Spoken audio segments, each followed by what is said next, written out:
안녕하세요, 여러분. 국가공인 자격증 전산세무 2급 과정. 오늘은 20번째 시간을 맞았습니다. 자, 이제껏 우리 부가치세 공부 열심히 했잖아요. 자, 공부를 한 만큼 우리가 성과를 올려야 되는데요. 자, 그래서 오늘은 문제를 풀어보는 시간을 별도로 가져보았습니다. 자, 제가 여러분들의 눈높이에서 같이 풀어볼 건데요. 우리가 학습을 했다면 반드시 문제풀이 하는 시간을 가지셔야 됩니다.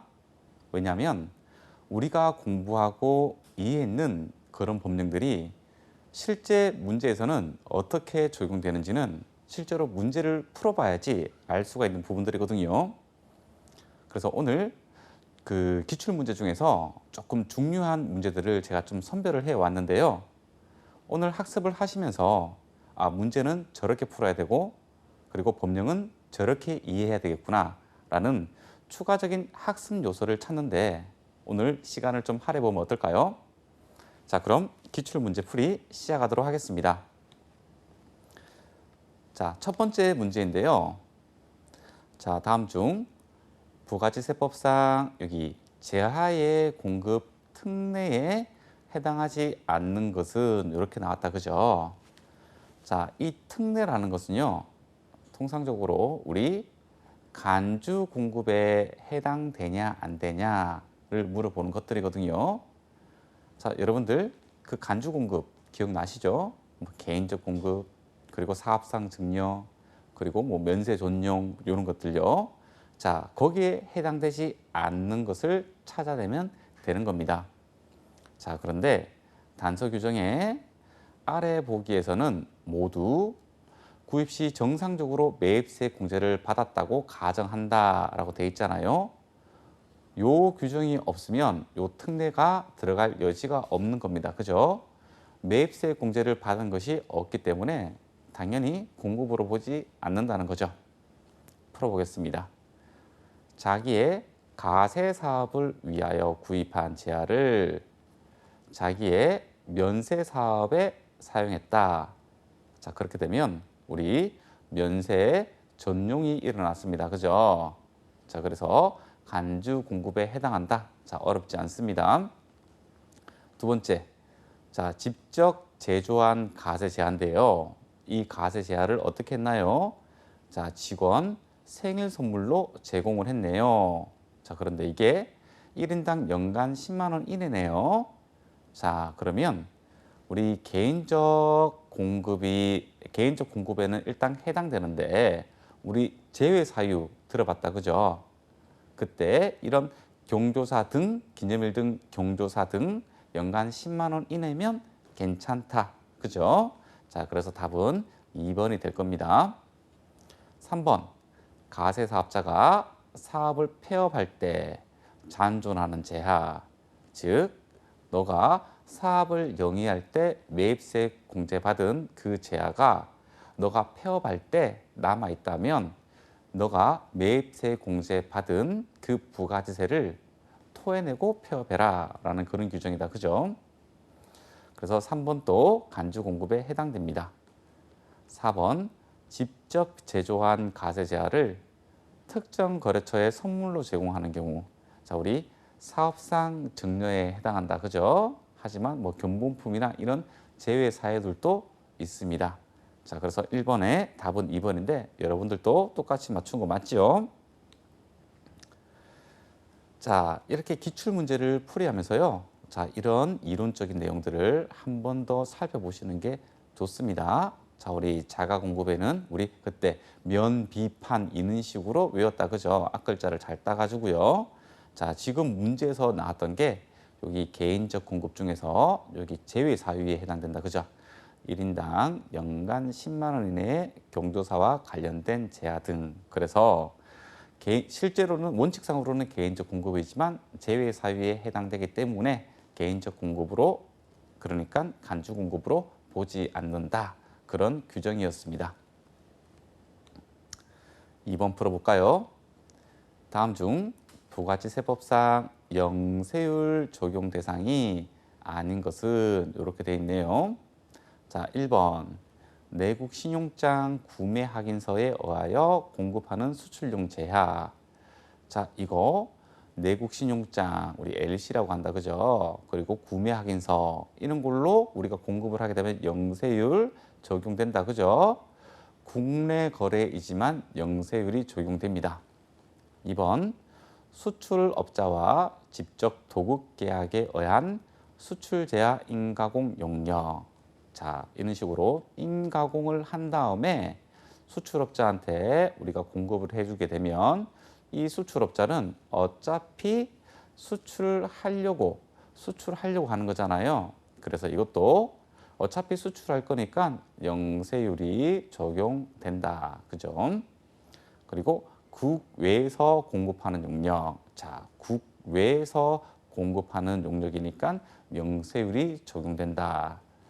수출업자가 타인의 계산으로 대행 위탁 수출을 하고 오타가 났네요.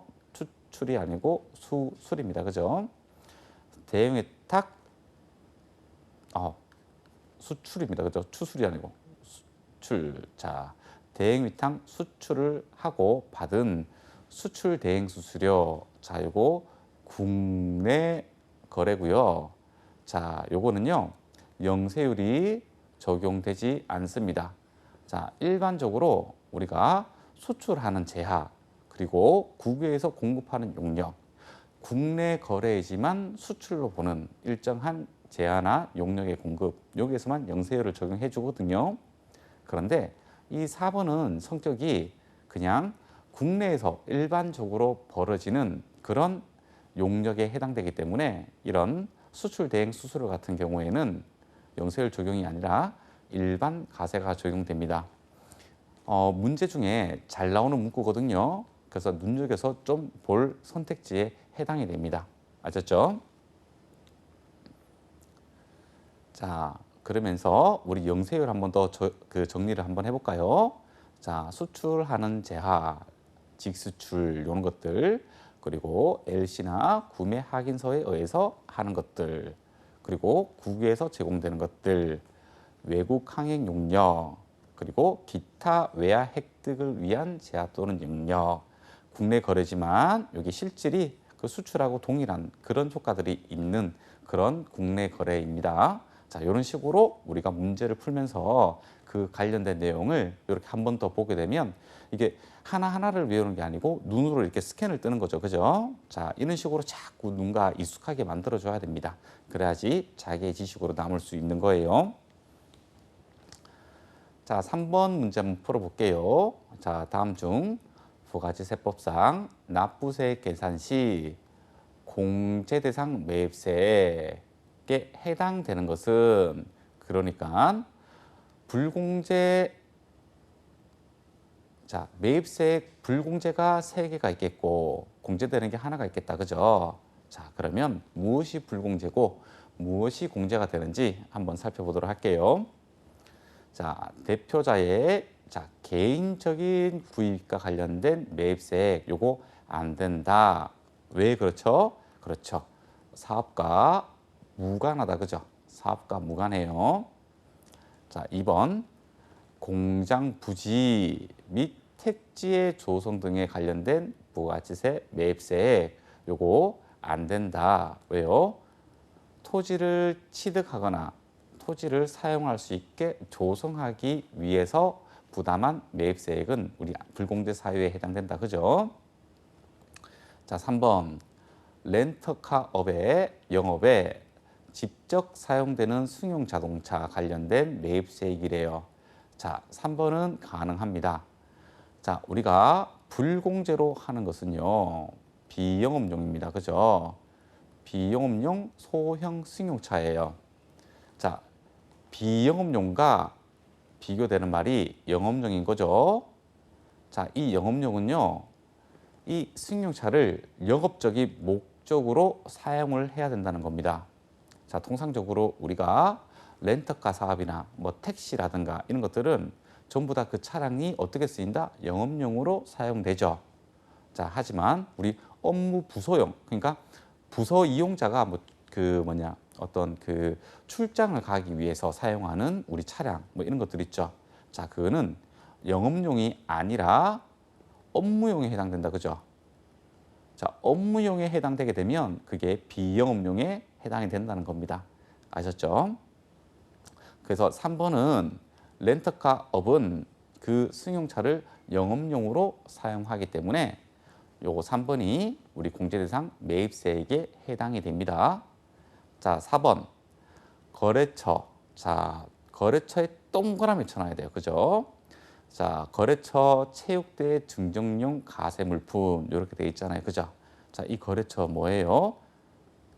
접대비에 해당된다. 그죠? 자, 우리 어떤 문제를 풀 때 이 거래처가 나온다. 근데 그 거래처에 뭐 어떤 무상으로 뭔가를 줬다. 전부 다 접대비에 해당한다. 그죠?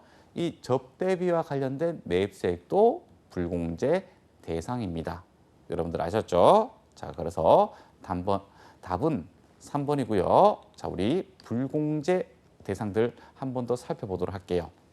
자, 우리 세금 계산서를 수치하지 않거나 필요적 기재사항이 착오로 또는 착오 외적인 걸로 기재가 잘못되어 있던 경우, 그리고 매입처별 이런 세금 계산서를 받았다면 매입처별 세금 계산서 합계표를 제출해야 되는데 제출하지 않거나 그 제출한 내용이 불분명하면 그 또한 매입세 공제가 되지 않는다. 그죠? 자, 여러분들 이거를 좀 끊어서 좀 읽어 주셔야 돼요. 매입처별이잖아요. 그죠? 그러니까 매입처 그 단위별로 이 세금 계산서 받은 것의 합계표라는 겁니다. 아셨죠? 자, 세 번째로 사업과 직접 관련이 없는 지출, 뭐 대표이사가 개인적으로 썼다. 그죠? 네, 그거 사업과 관련 없습니다. 자, 그리고 비영업용 소형 수용차 관련한 구입, 유지, 뭐 이런 비용들 안 된다. 그리고 우리 거래처와 관련된 거 다 접대비예요. 그렇죠? 그래서 거래처라는 단어가 나오면 접대비 이렇게 이야기를 해야 되는 겁니다. 이것도 안 됩니다. 그리고 우리 면세 사업 관련해서 뭐 매입한 제한화 용역 이것도 안 된다. 그죠? 그리고 토지 안 됩니다. 그리고 사업자 등록 전 매입세액도 안 됩니다.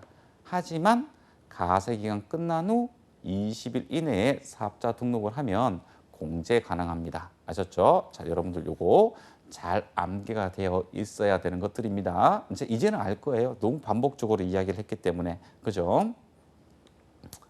자, 4번입니다. 아주 간단한 계산 문제가 시험에 이렇게 출제가 될 수 있는데요. 말 문제랑 똑같습니다. 이게 계산 문제 수준은 아니에요. 우리 한번 살펴보도록 할게요. 자, 부가가치세법상 제한 또는 용역의 공급이 이렇게 아래와 같대요. 세금 계산서 발급 대상에 해당하는 공급가액의 합계액은 얼마인가? 그러니까 세금 계산서 발급 대상을 먼저 정해야지 그와 관련된 공급가액의 합계액을 찾을 수 있을 것 같아요. 자, 여기서 세액을 물어보지 않았어요. 공급가액의 합계액을 물어보고 있는 거예요. 아셨죠? 자, 보도록 할게요. 자, 첫 번째는요. 자, 내국 신용장에 의한 수출이에요. 자, 요거 영세율이 적용됩니다. 맞죠? 그리고 내국 신용장 거래는요. 국내 거래지만 영세율이 적용된다. 하지만 국내 거래이기 때문에 우리 영세율 세금 계산서 발급 대상이 됩니다. 맞죠? 자, 그래서 세금 계산서 발급 대상에 해당됩니다. 그래서 일단은 요거에 포함이 됩니다. 두 번째, 외국으로의 직수출액입니다. 자, 수출 이거 영세율입니다. 영세율. 자, 그런데 외국 바이어한테 우리나라 세금 계산서가 필요할까요? 예, 발급하지 않습니다. 외국으로 바로 가는 거는요. 자, 그래서 포함되지 않습니다. 그러니까 공급가액의 합계액에는 포함되는데 세금 계산서 발급 대상이 아닌 거예요. 아셨죠? 부동산 임대 보증금에 대한 간주 임대료. 자, 여러분들 간주임대로 제가 설명을 좀 들었었어요. 간주임대로 우리 돈 안 받는 거다, 그죠? 그래서 세금 계산서도 발급하지 않는다, 그죠? 자, 견본품을 무상 제공했어요. 자, 요거는 원칙적으로는 사업상 증여에 해당이 돼야 됩니다. 하지만 견본품을 무상으로 제공한 거는 제외 사유에 해당이 되는 거죠. 그렇죠? 자, 그래서 사업상 증여로 보지 않습니다. 그러니까 이거는 거래 자체가 아닌 거예요. 거래 자체가. 자, 여기서 세금 계산서 발급 대상에 해당하는 공급가액은요. 여기 2,500만 원 요거밖에 없는 거예요. 자, 그런데 세금 계산서 발급 대상 이거를 요렇게 빼버리고 나서 공급 가액의 합계액은 이렇게 물어보게 되면 2,500만 원에 1,500만 원 더하고 그리고 간주 임대료 있죠. 이 간주 임대료 35만 원까지 모두 포함한 금액을 공급가액의 합계액으로 이야기를 해줘야 됩니다. 한 발짝 더 나갔어요, 문제에서. 자, 다시요. 원래 이 문제는 세금 계산서 발급 대상만 찾으면 되는 문제였어요. 그런데 한 발짝 더 나아가서 이 세금 계산서 발급 대상을 빼버리고 나면 그냥 공급가액의 합계액은 얼마가 되냐라는 문제잖아요. 자, 그렇게 되면 여러분들 어떻게 답해야 된다고 했죠? 그렇죠. 요렇게 답을 하시면 돼요. 요렇게 답을 하면 되는 겁니다. 왜냐하면요, 이 견본품의 무상 제공은 간주 공급에 해당되지 않기 때문에 공급가액에 들어갈 여지가 없는 겁니다. 자, 여기서 한 발짝 더 나가 보도록 할게요. 자, 이 문제가 자, 세금 계산서 발급 대상 요 문구를 이렇게 제거를 하고요. 자, 공급가액의 합계액이 아니고 이렇게 하면 어떨까요?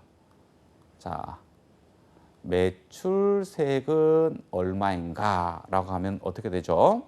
자, 그러면 이렇게 됩니다. 자, 곱하기 0% 맞나요? 그러면 0입니다. 직수출, 공급가액, 우리 영세율을 적용한다, 그죠? 공급가액의 합계액은 포함되지만, 그러니까 가세표준에는 포함되지만 세액은 0%다. 그래서 매출세액은 0이다. 자, 간주임대로 자, 일반 세율 적용한다. 그러면 35,000원이 되겠다. 그리고 견본품 이거는 아무것도 아니다. 간주 공급이 아니기 때문에요. 그래서 매출세액은 얼마인가라고 하면 35,000원이라고 답을 하시면 되는 거예요. 어렵지 않다, 그죠? 자, 이거 보세요. 법령을 올바르게 이해를 하고 얼마든지 응용된 문제는 만들 수가 있는 거거든요. 그래서 오로지 이 문제만을 맞추려고 하는 그런 공부보다는요. 조금 한 단계를 더 나가서 이렇게 묻는다면 저렇게 묻는다면 그런 것들에 대한 답변을 해줄 수 있으면 참 좋을 것 같아요. 자, 이렇고요. 자, 5번입니다. 자, 부가가치세법상 환급에 대한 설명으로 틀린 거네요. 틀린 거를 찾으면 될 것 같네요. 자, 우리 환급 제일 최근 그 가까운 시간에 우리가 공부했다, 그죠? 환급은 자, 일반 환급이 있고 그리고 조기 환급이 있다, 그죠? 자, 우리 숫자로 생각나는 거 떠올려 볼까요? 일반 환급은 30일, 조기 환급은 15일, 또 매월, 매 2월. 자, 이런 것들이 숫자로 표현할 수 있는 우리 환급과 관련된 어떤 상징적인 숫자들이다, 그죠? 자, 한번 보도록 할게요. 일반 환급은 각 가세 기간별로 확정 신고기한 경과 후 정확한 표현 썼다, 그죠? 신고기한 경과 후 30일 이내. 자, 정확한 표현을 썼다, 그죠? 환급하여야 한다. 맞습니다. 자, 2번 제하 및 용역의 공급에 영세율이 적용되는 경우에는 조기 환급이 그렇죠, 가능하다, 그죠? 자, 우리 조기 환급 사유에 영세율이 적용되면 된다. 그죠? 그리고 두 번째 더 중요한 거 그렇죠. 사업 설비를 취득, 확장, 증축했을 때 조기 환급이 가능하다. 그죠? 고정자산 매입 등 사업 설비를 신설하는 경우 조기 환급이 가능하다. 자, 고정자산을 매입했어요. 그죠? 통상적으로 고정자산이 감가상각 자산에 해당됩니다. 그죠? 자, 맞습니다.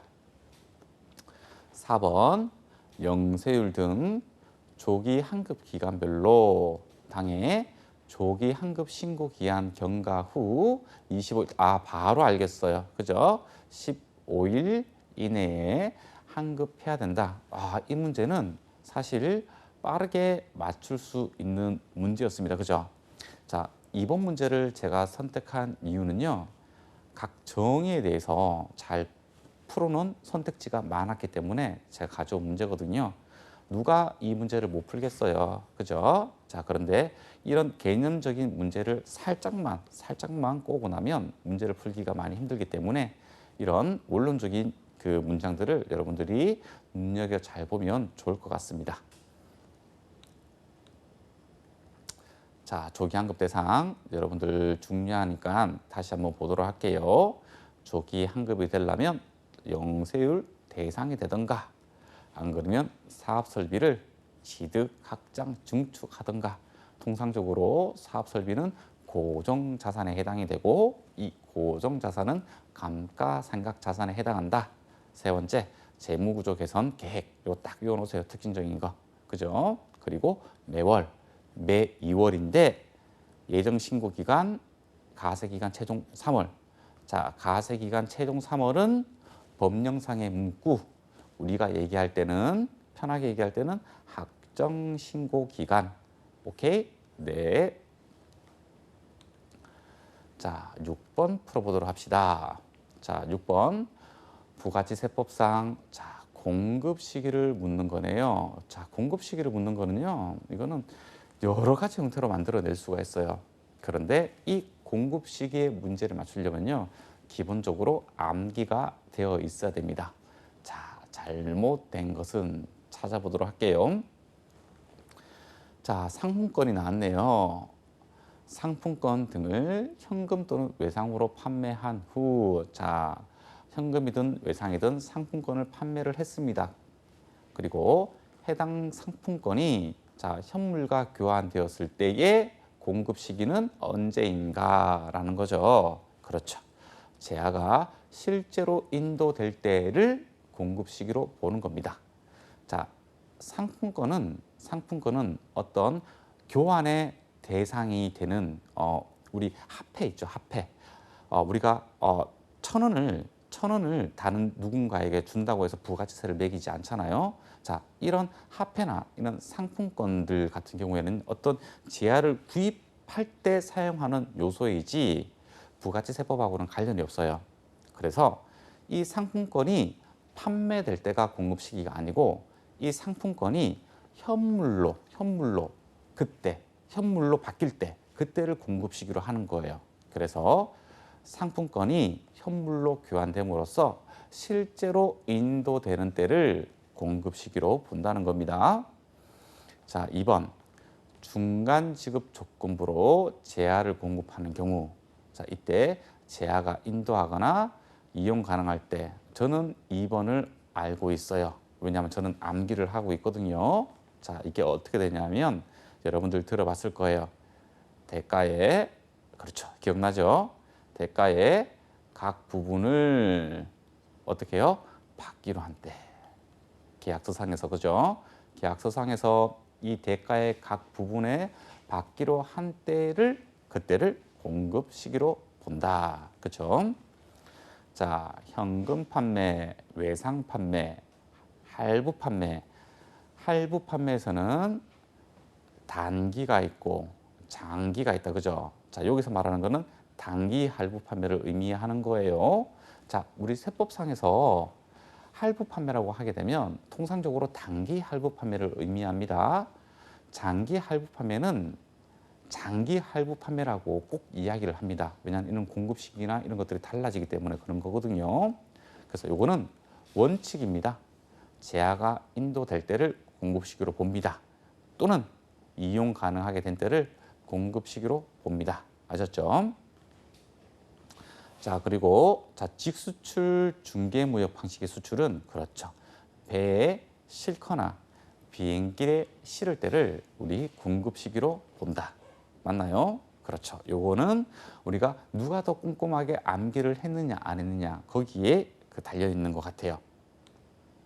그래서 우리 공급 시기 조금 우리 오래전에 공부해가지고 잘 기억이 안 나죠. 다시 한 번 더 보도록 할게요. 자, 이 현금, 외상, 할부 판매는요. 원칙적인 판매죠. 그죠? 그래서 원칙이 적용되는 거예요. 원칙이. 자, 장기 할부 판매, 완성도 중간지급 조건부, 계속 조건급은 다 똑같습니다. 그죠? 대가의 각 부분을 받기로 한 때, 그리고 다른 반환, 동의, 기타 조건부 판매가 그 조건이 성취되어 판매가 확정된 때를 공급 시기로 합니다. 그죠? 그래서 제하의 공급 시기는 조금 쉽습니다. 외우기가. 그죠? 이거나 이거겠죠. 그죠? 자, 7번 보도록 하겠습니다. 자, 다음 중 부가치세법상 가세 대상인 제하의 공급으로 보는 거네요. 자, 이번 문제는 가세가 되는 것을 찾으면 될 것 같아요. 자, 1번 공장 건물이나 기계장치가 국세징수법에 따라 공매가 됐네요. 자, 이럴 때는 부가치세를 가세하는 실익이 없거든요. 자, 그래서 우리가 가세되는 제하의 공급으로 보지를 않습니다. 자, 두 번째, 택시 운수업을 운영하는 사업자가, 자, 이때 택시는 어떤 택시다? 그렇죠. 영업용 승용차다. 그죠? 네, 영업용입니다. 영업용. 네. 사업자가 구입 시 매입세 공제를 받은 개별 소비세 가세 대상 소형 승용차를, 그죠? 자, 그러니까 이 택시를 사용을 하려고 승용차를 구입을 했는데 부가가치세 매입세 공제를 받았다라는 그런 문장이 되겠네요. 자, 업무 목적인 회사 출퇴근용으로 사용한다. 자, 요거 업무 목적이더라도 영업용은 아니잖아요. 자, 비영업용으로 전환되었다. 그죠? 자, 그러면 간주 공급에 해당됩니다. 그죠? 그러니까 가세되는 제하의 공급으로 볼 수가 있겠네요. 그래서 2번이 가세가 됩니다. 자, 3번. 컴퓨터를 제조하는 사업자가요. 원재료로 사용하기 위해서 취득한 부품을요. 동일한 자기의 회사에서 기계장치 수리에 대체해서 사용을 했대요. 어디 외부로 나가지도 않고 자기 사업장에서 자기가 사용한다. 그죠? 그러니까 간주 공급으로 보지는 않습니다. 그죠? 회사가 종업원에게 사업을 위해 착용하는 작업복을 제공했대요. 자, 이것도 간주 공급이 아닙니다. 자, 회사가 종업원에게 뭔가를 줬다고 하면 우리 개인적 공급에 해당이 되는데 제외 사유에 이런 것들이 있잖아요. 그죠? 자, 아니 작업복까지 준 것을 작업할 때 반드시 필요한 것을 주는데 이걸 간주 공급으로 봐서 매입세 공제 받은 것을 토해내라. 이거는 조금 불합리하다. 그죠? 자, 그래서 제외 사유에 해당이 됩니다. 그래서 답은 2번이 되는 거예요. 자, 이번에는 요 규정에 걸려가지고 우리 그거 됐다. 그죠? 네. 자, 그리고 여기 작업복은 여기 제외 사유에 있다. 그죠? 좋습니다. 자, 여러분들 자꾸 보니까 눈에 조금 익숙해지죠. 그죠? 이렇게 딱 사진 찍듯이 눈에 조금 기억을 해주면 나중에 문제 풀 때 좋은 거예요. 자, 8번. 자, 부가치세법상 사업자 등록과 관련된 설명으로 틀린 것을 찾네요. 자, 사업자 등록. 이 사업자 등록과 관련된 문제도 우리 빈출되는 어떤 문제 중에 하나다. 그죠? 자, 사업자는 원칙적으로 사업장마다, 그죠? 원칙적으로는 사업장마다 해야 된다. 그죠? 다른 것도 있습니다. 어떤 거요? 사업자 단위 가세요. 사업장마다 사업 개시일부터 20일 이내에 사업자 등록을 하여야 한다. 요거 맞는 표현이다. 그죠? 자, 2번. 신규로 사업을 시작하려는 자는 사업 개시일 전에 사업자 등록을 할 수 없다. 아니다. 그죠? 이거 할 수 있습니다. 그죠? 자, 사업자 등록은 형식적인 거예요. 형식적인 거. 그렇기 때문에 사업 개시 후에 하든 사업을 개시하기 전에 하든 상관은 없는 거예요. 통상적으로 우리가 사업을 하기 전에 정상적인 매출이 발생하기 전에 어떤 매입해야 될 것들이 많거든요. 그래서 미리 사업자 등록을 많이 하고 계십니다. 아셨죠? 현실에서는 좀 그렇습니다. 자, 그래서 신규로 사업을 시작하려는 자는 사업 개시일 전에도 사업자 등록을 할 수가 있는 겁니다. 자, 3번. 사업장이 둘 이상인 사업자는요. 그러니까 한 명의 사업자가 2개 이상의 사업장을 가지고 있다라는 거죠. 사업자 단위로는 2개의 사업장 각각 사업자 등록을 내지 않고 하나의 사업자 등록증을 받아버리는 거죠. 사업자 단위로 해당 사업자의 본점이나 주사무소 관할 세무서장에게 등록을 신청할 수 있자. 자, 이게 사업자 단위 가세 제도에 해당이 됩니다. 그렇죠? 자, 4번. 사업자는요. 사업자 등록의 신청을 사업장 관할 세무서장이 아닌 다른 세무서장에게도 할 수 있다. 자, 왠지 느낌에 안 될 것 같지만 이것도 가능해요. 자, 실무에서는 어떤 일이 있냐면요. 자, 우리가 여기가 경기도가 있고요. 그리고 서울이 있어요. 자, 서울에 사업장이 있는데요. 자, 경기도로 때마침 출장을 가가지고 출장을 가는 길에 세무서가 있는 거예요. 그래서 어차피 다시 서울 가서 내야 되는데 여기 온 김에 들려가지고 경기도에서 내야지. 가능합니다. 그러면 경기도에서 서류를 접수해가지고 다시 서울 관할 세무서로 보내주거든요. 대신에 시간이 조금 더 걸립니다.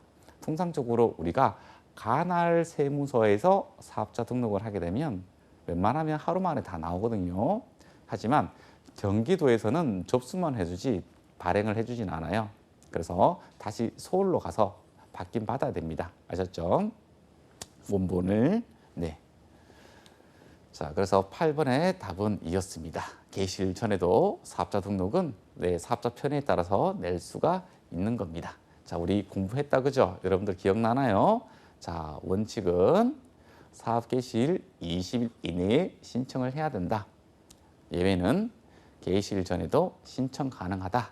만약 하지 않았다, 불이익이 따른다. 가산세가 있더라. 얼마? 공급가액의 1%더라. 또 있더라. 매입세액도 불공제해 주더라. 그죠? 자, 이게 굉장히 불이익 받는 거잖아요. 하지만 예외 사유가 있었습니다. 어떻게 해요? 가세 기간이 끝나고 20일 이내에 신청을 하게 되면 매입세액 공제해 줬습니다. 왜냐면요.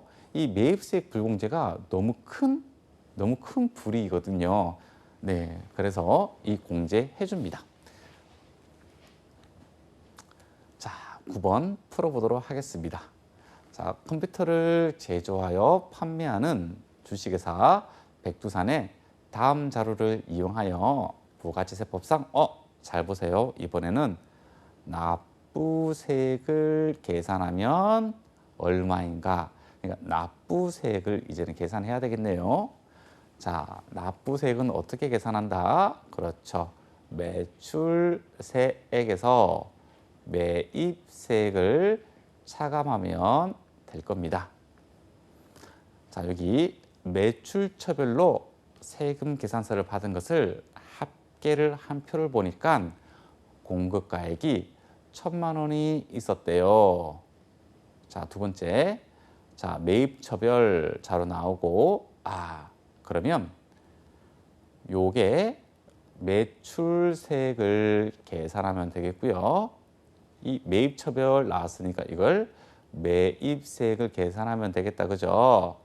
그리고 모든 자료 중에 영세율 적용 거래는 없다라고 되어 있으니까 이 매출처별 세금 계산서 합계표 상에 영세율이 없으니까 단순하게 곱하기 10%만 하게 되면 매출세액이 계산이 된다라는 우리한테 힌트를 주고 있다. 그죠? 너무 쉽다. 그죠? 계산 문제는 그렇게 어려운 문제 나오지 않아요. 우리가 계산 문제를 못 푸는 거는 아직까지 그 문제에 대한 개념이 없다는 겁니다. 자, 매입처별 세금 계산서 합계표상의 공급가액은 500만 원이래요. 곱하기 10%를 하게 되면 50만 원이래요. 그래서 차감하게 되면 납부세액은 50만 원이라고 답을 하게 되면 틀린 답이 돼버려요. 자, 여기서 출제자들이 하나씩 함정을 파놓고 있거든요. 어떻게 해요? 자, 이 중 개별 소비세 가세 대상 소형 승용차의 렌트 비용과 관련된 공급가액은 10만 원이다. 이렇게 돼 있잖아요. 자, 요거 우리 이 문제에서 사실 이게 영업용인지 비영업용인지 구분을 하지 않았는데요. 여러분들이 느끼셔야 되는 거예요.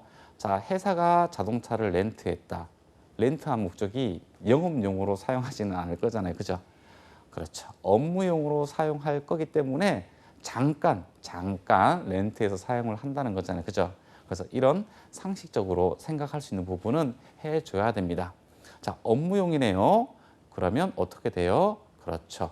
비영업용에 해당되기 때문에 자, 공급가액이 10만 원이니까 곱하기 10%를 하게 되면 만 원이 된다. 그죠? 자, 이 만 원에 대한 세액공제 받을 수 있다, 없다? 없다. 그래서 이 매입세액 공제액 50만 원에서 만 원을 차감을 해줘야 되는 겁니다. 그러면 51만 원이라는 답이 나올 겁니다. 자, 이렇게요. 자, 여기와 관련된 매출세액이 이렇게 되는 거고요. 매입세액은 이렇게, 그리고 렌트 비용, 공급가액 합계액 10만 원을 이렇게 넣어줘야 되겠다. 그죠? 그리고 각각 10% 해주고 매출세액에서 매입세액을 차감하면 납부세액이 된다. 자, 여러분들 어렵지 않다. 그죠? 우리 법령을 그대로 넣어주면 되는 겁니다. 어려운 거는 없습니다. 자, 10번 또 풀어볼게요. 또 제가 좋아하는 공급 시기와 관련된 문제를 가져와 봤습니다. 자, 다음은 부가치세법상 제한 또는 용역의 공급 시기에 대한 설명이다. 자, 옳지 않은 것은 자, 1번 제하에 이동이 필요한 경우에는 제하가 인도되는 때가 제하의 공급 시기다. 자, 여러분들 이번에는 스스로 판단을 해보세요. 자, 2번 상품권을 현금으로 판매하고 그 상품권 등이 현물과 교환되는 경우에는요. 제하가 실제로 인도되는 때가 제하의 공급 시기다. 자, 우리 살펴봤다. 그죠? 자, 여러분들이 답을 한번 내려볼까요? 자, 3번 사업자가 폐업할 때 자기 생산 또는 취득 제하 중에 남아있는 제하는 그 제하가 실제 판매될 때가 제하의 공급 시기다. 이건 많이 살펴봤다. 그죠? 이제는 여러분들 답을 내려야 됩니다. 4번 중간 지급 조건부로 용역을 공급하는 경우에는 계속 얘기했었어요. 그죠? 대가의 각 부분을 받기로 한 때가 용역의 공급 시기다. 자, 여러분들 몇 번으로 답을 했나요? 저는 3번으로 답을 할게요. 자, 언제요? 폐업을 하게 되면 그 폐업하는 때를 공급 시기로 보는 거지, 폐업을 하고 나서 어떻게 다시 그 물건을 팔아요. 그죠? 물론 뭐 떨이로 판매를 할 수 있겠지만 우리가 또 증빙도 발급을 못 해주고, 그죠? 그래서 그냥 획일적으로 딱 그어줍니다. 왜냐하면 그래야지 세무행정이 조금 편리해지거든요. 자, 그래서 폐업 시의 잔존제약, 우리 간주 공급은요, 이 폐업하는 때를 간주 공급의 공급 시기로 보고 있습니다. 자, 나머지 거 간주 공급에 관련된 공급 시기 조금 더 살펴보도록 할게요. 제하의 공급으로 보는 가공이에요. 그거는 가공된 재화를 인도할 때 원칙을 따라가는 겁니다. 자, 이거는 간주 공급이 아니고 실질 공급이에요. 자, 자가 공급, 개인주 공급. 요거 우리 간주 공급이죠. 자, 자가 공급이나 개인주 공급은 자, 사용이나 소비가 되는 때를 공급 시기로 봅니다. 그리고 판매 목적 타사업장 반출. 요거 반출될 때. 그죠? 사업상 증여는요. 그렇죠. 증여할 때. 그리고 무인 판매기. 그렇죠. 현금을 인치할 때. 그러니까 자판기에서 돈을 꺼낼 때. 그때를 공급 시기로 보는 겁니다. 이번에는 면세 문제를 하나 풀어보도록 할게요. 자, 다음 중 면세의 범위에 해당하지 않는 것은 이렇게 돼 있네요. 자, 보도록 합시다.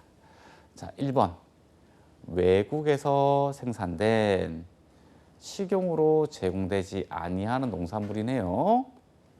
자, 농산물만 보고 면세에 해당된다고 생각을 하면 될까요? 안 될까요? 안 됩니다. 농산물도 먹는 게 있고 못 먹는 게 있거든요. 자, 식용으로 제공되지 아니하는 자, 볼게요. 자, 제가 쉽게 표현하기 위해서 이렇게 했잖아요. 자, 먹는 것, 식용, 못 먹는 것, 비식용. 그죠? 자, 먹는 거는 의식주의 식이잖아요. 아주 우리 기초 생활하는데 필요한 거다. 그죠? 자, 그래서 면세를 해 주는데요. 자, 먹는 거는 중류에서 국내에서 생산했든지 국외에서 생산했든지 구분하지 않고 면세를 해준다. 그죠? 하지만 못 먹는 거는 국내 것만 면세를 해준다. 여러분들 기억나나요? 그래서 이 1번은 틀렸어요. 네, 왜냐하면 식용으로 제공되지 아니한 것은 못 먹는 것이 되는 거잖아요. 그리고 외국이래요. 그죠? 국외잖아요. 그러니까 안 되는 겁니다. 자, 2번 여객 운송 용역. 자, 요거 면세예요. 그런데 면세가 안 되는 게 있다. 그죠? 뭐 고속버스, 그리고 우등, 그리고 비행기, KTX 이런 것들은 가세. 시내버스, 마을버스, 지하철 이런 것들은 면세. 그죠? 자, 금융보험 영역. 자, 요거 면세. 그죠? 그리고 허가를 받은 교육 영역. 면세. 하지만 운전면허하고는 가세. 여러분들 기억해야 됩니다. 가장 기초적인 내용들입니다. 자, 한번 보도록 할게요. 정리 한번 해봅시다. 면세 관련해서. 자, 식료품. 먹는 거는 국내에 모두. 못 먹는 거는 국내산만. 수돗물, 연탄, 무연탄. 유연탄은 부가가치세가 있어서 유연탄은 아니겠지만, 자, 그쵸? 자, 이런 식으로 암기하면 좋다고 했다. 그죠? 편의점에서 사 먹는 생수, 가세. 그죠? 수돗물만 면세.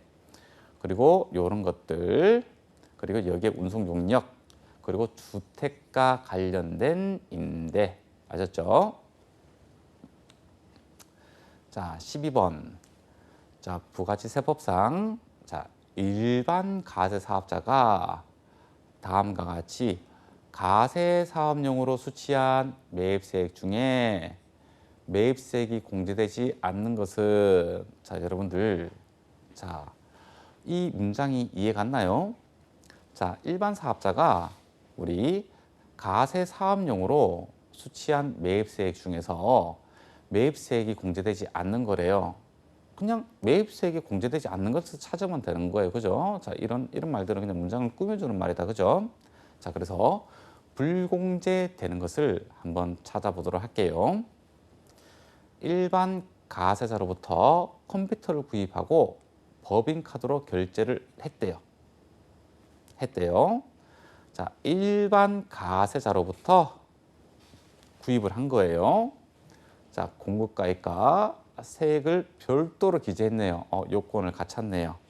신용카드 매출 준표를 받았다? 가능하겠다. 그죠? 간이 가세자로부터 소모품을 매입하고 자, 공급가액과 세액을 별도로 기재한 사업자 지출증빙용 현금 영수증을 발급받았다. 읽고 여러분들이 이것도 맞다 이렇게 하면 안 돼요. 자, 우리 가장 최근 시간에 배웠잖아요. 그죠? 자, 이 간이 가세자는 영수증만 발급할 수가 있어요. 자, 우리 영수증 종류 기억나나요? 신용카드 매출전표, 현금 영수증, 그리고 또 하나 우리 간이 영수증이라고 부르는 거, 이러한 영수증만 발급 가능합니다. 그렇다고 하더라도 이 간이 가세자로부터 매입한 제하 또는 용역으로는 매입세액이 공제가 되지 않는다. 계속 누누이 이야기를 했던 거예요. 그래서 예시를 간이 가세자랑 거래를 하게 되면 매입세액 공제가 안 되기 때문에 이 간이 가세자가 간이 가세를 포기한다. 이런 말까지 제가 말씀드렸잖아요. 그죠? 좋습니다. 근데 여러분들이 요 앞표 여기만 딱 보고 나서 바로 딱 찍어도 되는데 읽다 보니까 왠지 될 것 같은 그런 느낌이 들거든요. 그죠? 자, 3번 원재료를 6월 30일 날에 딱 구입을 했대요. 그리고 공급가액과 세액을 별도로 기재한 세금 계산서를 수취했대요. 아, 이거는 원래 원칙대로 하고 있다. 그죠? 너무 잘했어요. 너무 잘했어요. 네. 작성 일자가 6월 30일로 된, 왜냐하면 6월 30일 날에 구입을 했잖아요. 그죠? 자, 4번. 공장에 사업용 기계 장치를 수리하고요. 수리비에 대하여 공급가액과 세액을 별도로 기재한 전자세금 계산서 받았다. 언제나 이렇게 해줘야 됩니다. 그죠? 그래서 답은 2번이 해당이 되는 겁니다. 자, 13번. 자, 이번에는 조금 더 시간을 거슬러 가볼게요. 이제 사업장에 대해서 나오고 있네요. 자, 우리 사업장. 사업장은 납세지를 선정하는 기준이 되는 장소라고 얘기한다. 그죠? 그래서 사업장 소재지가 납세지가 되고 그 납세지 관할 세무서장에게 우리는 부가치세를 신고와 납부를 해야 된다. 그렇죠? 그래서 사업장의 범위를 알아놓는 것은 되게 의미가 있습니다. 자, 여기서 옳지 않은 것은 틀린 것을 찾아야 되는 거네요. 자, 제조. 강조 들었다. 그죠? 제품을 완성하는 장소. 맞다. 자, 2번. 건설업. 법인인 경우 법인의 그렇죠. 등기부상 소재지.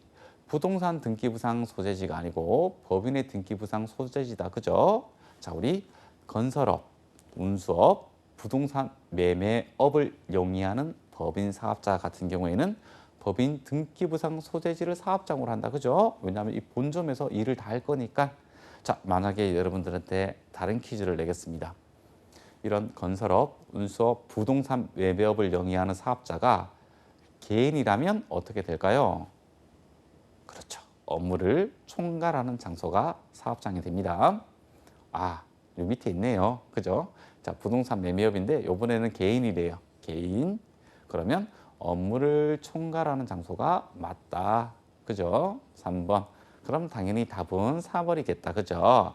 자, 우리 부동산 임대업이에요. 이 부동산 임대업은 사업에 관한 업무를 총괄하는 장소가 아니라 지역에 대한 편익을 더 많이 느끼기 때문에 어디로 한다? 그렇죠. 부동산 등기부상 소재지를 우리는 사업장으로 한다라고 제가 많이 강조를 했었습니다. 자, 이 문제도 되게 중요한 문제에 해당이 됩니다. 자, 한번 우리 정리 한번 해볼까요? 자, 강업사무소 소재지입니다. 그죠? 강업사무소, 제조업, 그렇죠. 제품 완성. 그리고 요거 제가 많이 외우라고 했어요. 자, 법인은 법인 등기부, 그죠? 개인은 총괄하는 장소, 부동산 임대업, 부동산, 그죠? 요거랑 절대 헷갈리면 안 돼요. 부동산 임대업은 법인이든 개인이든 다 부동산 등기부상 소재지입니다. 자동 판매기 업무 총괄하는 장소, 사업장 없다. 그러면 사업자의 주소를 해라. 우리나라 사람이 아니다. 그러면 국내 사업장 소재지를 사업장으로 하면 된다. 아셨죠? 자, 여러분들 어떤 논리를 가지고 조금 암기를 해주기를 바랄게요. 자, 14번. 자, 다음 중 부가치세법상 제하의 간주 공급에 해당하지 않는 것은, 그죠? 자, 비슷한 문제가 계속 나오고 있어요. 그죠? 자, 이 문제는 옛날 문제에 해당되거든요. 그래서 비교를 하고자 좀 가져왔어요. 자, 이런 단서 조건 다 똑같다. 그죠? 자, 사업자가 폐업했다. 창고 보관했다. 폐업했다. 그죠? 그럼 간주 공급에 해당한다. 자, 직원의 결혼 선물로 시가 50만 원 상당의 제화를 공급했다. 요거 해당한다. 왜요? 연간 1인당 10만 원 초과를 해버렸잖아요. 그죠? 그렇기 때문에 간주 공급에 해당한다. 자기의 가세 사업을 위하여 구입한 제화를 자기의 면세 사업에 사용한 경우, 면세 사업에 사용했다. 간주 공급에 해당한다. 그렇죠?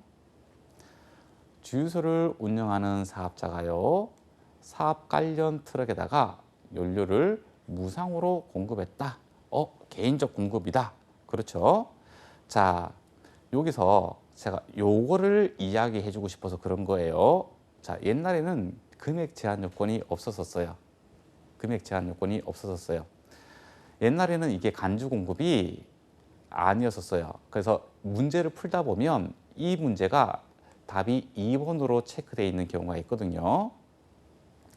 요거 간주 공급에 이제는 해당합니다. 이제 문제가 어떻게 나와야 돼요? 50만 원이 아니고 10만 원. 요렇게 해야 간주 공급에 해당되지 않습니다. 아셨죠? 여러분들이 여러 책을 문제를 풀다 보면 한 번씩 이런 식으로 돼 있는 거거든요. 그래서 제가 그 내용을 포착을 하고 여러분들한테 알려주기 위해서 문제를 좀 가져와 봤습니다.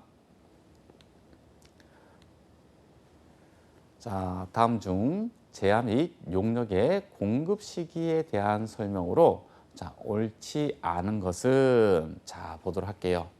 자, 쭉 한번 보는데 완성도 기준 지급 조건부예요. 자, 완성도다. 그죠? 중간 지급 조건부, 완성도 모두 다 대가의 각 부분을 받기로 한 때 맞아요. 폐업 시 잔존제요. 폐업할 때 맞아요. 자, 내국물품 외국 반출이에요. 직수출이네요. 공급가에 확정되는 때 저는 알고 있어요. 이게 답인지. 그죠? 틀렸어요. 자, 직수출할 때는 언제를 공급 시기로 본다고요? 그렇죠. 선적일이나 기저일을, 그러니까 비행기에 쌓을 때 또는 배에 실을 때 그때를 공급 시기로 한다. 그죠? 자, 간주임대로 그렇다. 신고기간 종료일. 그렇죠? 자, 그래서 답은 3번이었습니다. 자, 우리 수출 관련돼 가지고 우리 공급 시기 좀 보도록 할게요. 자, 직수출하고 중개무역은 동일합니다. 그죠? 자, 그리고 위탁 판매, 이 친구만 조금 특이한 친구예요. 공급가액이 확정되었을 때, 그리고 위탁 가공 외국 인도는요, 인도될 때. 맞나요? 자, 크게 한 덩어리, 두 덩어리, 세 덩어리로 기억을 좀 해주시면 문제 푸는데 지장은 없어요. 아셨죠? 자, 영세율과 면세 관련된 문제 하나 더 풀어볼까요? 자, 다음 중 옳지 않은 것은 자, 1번 제할 공급이 수출에 해당하면 명예세율을 적용한다. 맞다. 자, 면세 사업자는 부가가치세법상 납세 의무가 없다. 그렇죠. 부가가치세법상 납세 의무자가 아니니까요. 그리고 간이가세자가 영세율을 적용받기 위해서는 간이가세를 포기하여야 한다. 여러분들이 이런 문장을 읽으면 이게 맞다라는, 왜냐하면 어디서 잘못 끌고 오냐 하면요. 간이가 아니고 면세 사업자가 영세율을 적용받으려면요. 면세를 포기를 해야 되는 거예요.